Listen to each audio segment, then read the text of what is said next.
So now we have 2 off-duty officers and 4 on-duty Watertown police officers, just six of our guys.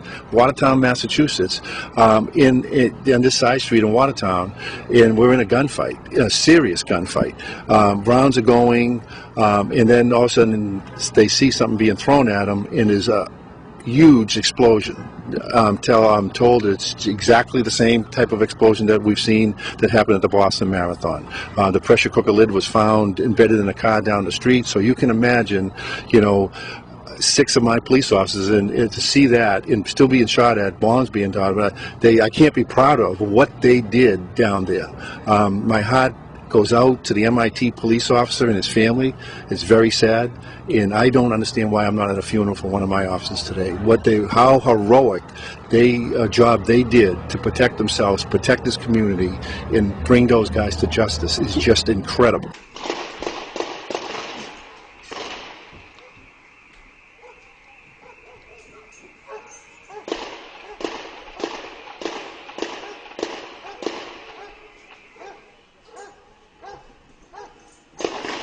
The brother that died on the scene there, he decided just to get even closer to our officers. So he engaged our officers even more.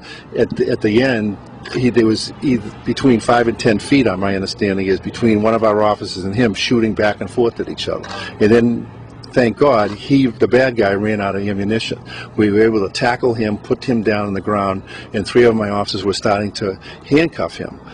You can imagine, you know, there was 2 more bombs that went off.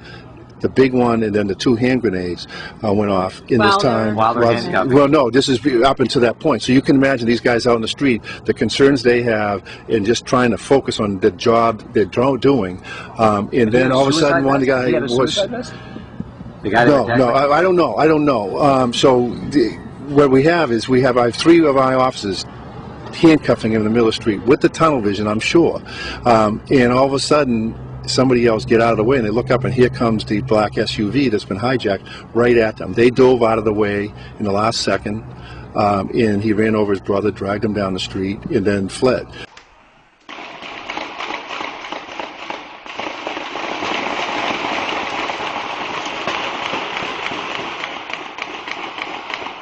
When we lifted the ban at 6 o'clock, that resident went out in his backyard to do a look around, was looking at his boat, saw the straps weren't the way he had left them.